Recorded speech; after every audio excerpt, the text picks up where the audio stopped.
Hi everyone and welcome back to my channel. My name's Sophie and this channel is chronicling my journey of living my best life with multiple chronic health conditions.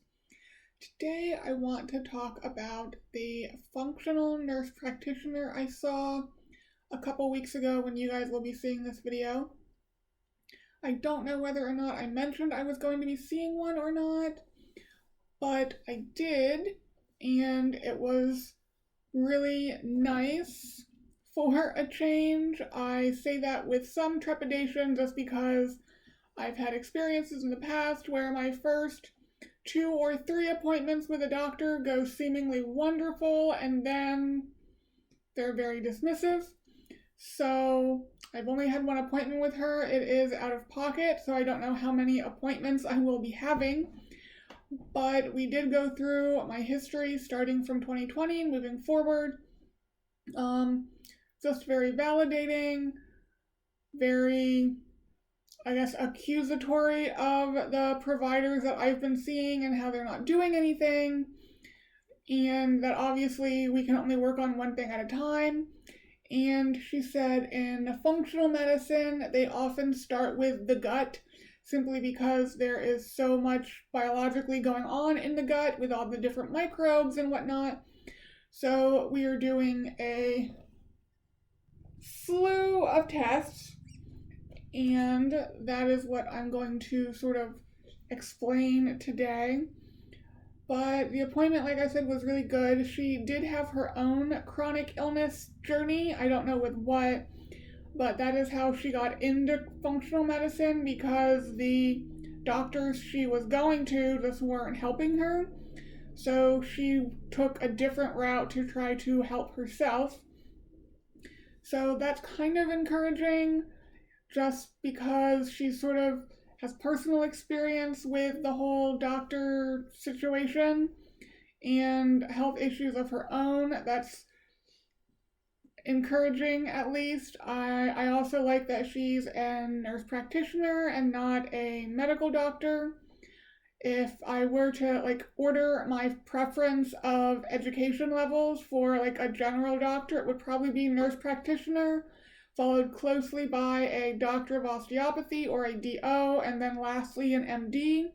And that's just because of the different educational pathways and the focus of the education of each of the 3 providers. But my current PCP is a DO, and then I saw a functional NP. But yeah, I was supposed to be there for a 90-minute consult, and I was there for 2.5 hours, so an hour longer than scheduled. And I never felt rushed. I never was made to feel like I was going on too much or anything like that. She never once made me feel like she didn't believe what I was saying. Often quite the opposite, just sort of like, oh, well, if the doctors are telling you the test is wrong, why are they doing it? Or are they throwing the pulse ox out if it's wrong? Are they using it on other people too? Because if it's wrong, it's wrong. So just validating stuff like that. But again, we'll see. But the test. So she ordered 4. Technically it's 4, but there's multiple tests within each test. So the one test I will probably do tomorrow. Some of them I can do at home. 3 of the 4 I can do at home, and 1 is blood work that I'll need to go get drawn. So the first one is this food inflammation test, and it's just a finger prick blood test, and they just look for your immune reactions to different types of food.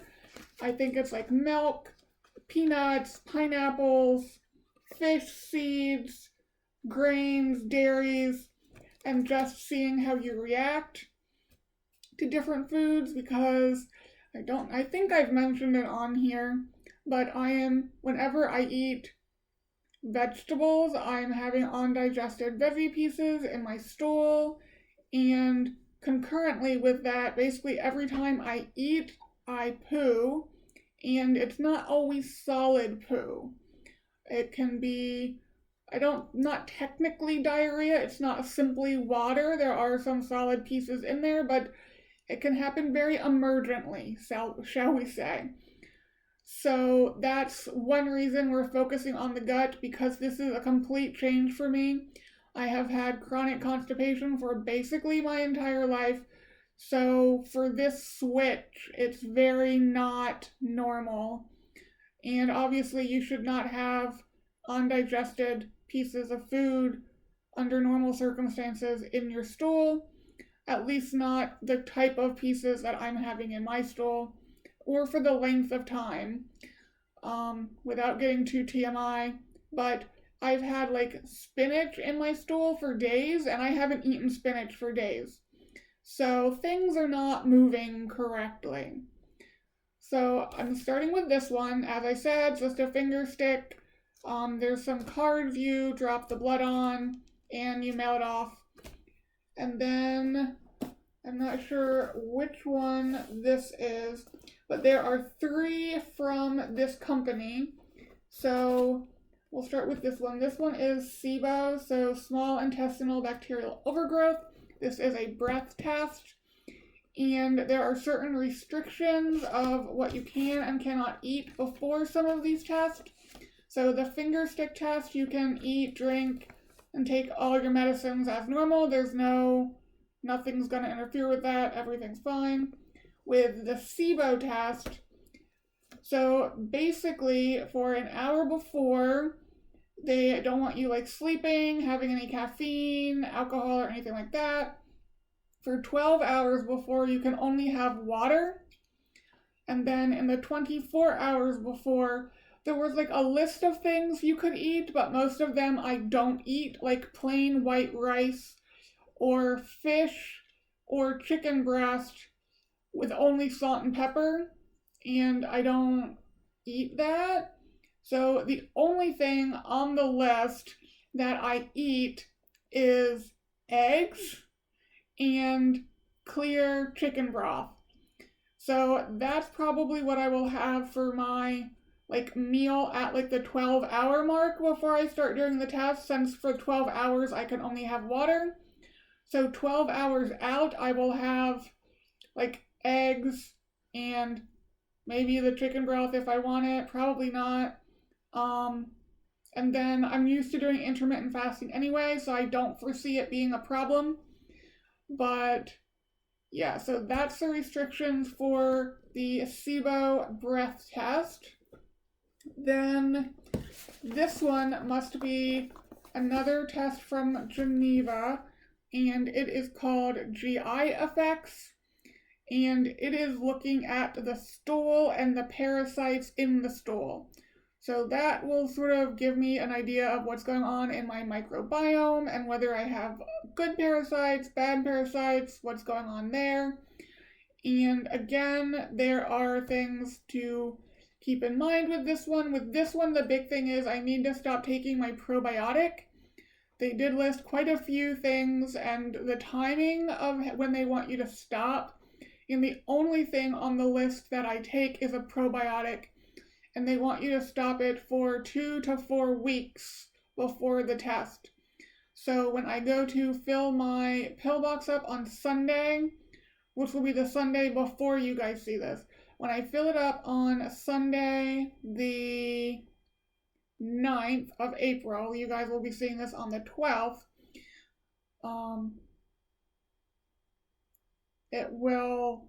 I will not put probiotics in it, and so I will probably do the SIBO test the week of the 23rd, so the last week of the month. Then lastly, we have Nutravel, and kind of what you would think, it is evaluating your nutritional status. It has, I believe it's 40 different like vitamins, minerals, antioxidants, nutrients it's looking at and where your levels are. And I don't believe this one has anything you have to stop, but they do list how certain things in your diet can affect the test. They say you can eat your regular diet, but just don't like over consume like one particular thing, which will actually be difficult because in my case, I tend to cook for the week and then eat the same thing every day for a week. So I might have to switch it up before I do that, and that is the one that is a blood draw. And that one, she said, like, to kind of worry about that one last. But since I don't really need to do anything special for it, I might get it sooner rather than wait until last. I don't know. But hopefully we get some good information out of all of this and we can help my poor GI system and whatever is going on. Because, yeah, mornings are interesting. And after I eat can be interesting. But we'll see how it goes. And then I don't have a scheduled follow-up appointment with her at the moment. We are going to wait and see when these results come back. Oh, she ordered blood work also, like hormone levels, like estrogen, testosterone. Let me see if I can bring it up real quick. I'm on this new phone, which is not helping things because I do not know what I am doing. Nope. I most surely do not. I know there's a way on this phone to find images. Oh, here we go. Whew. That was a workout. Now I just have to find where it is. I think it's, nope.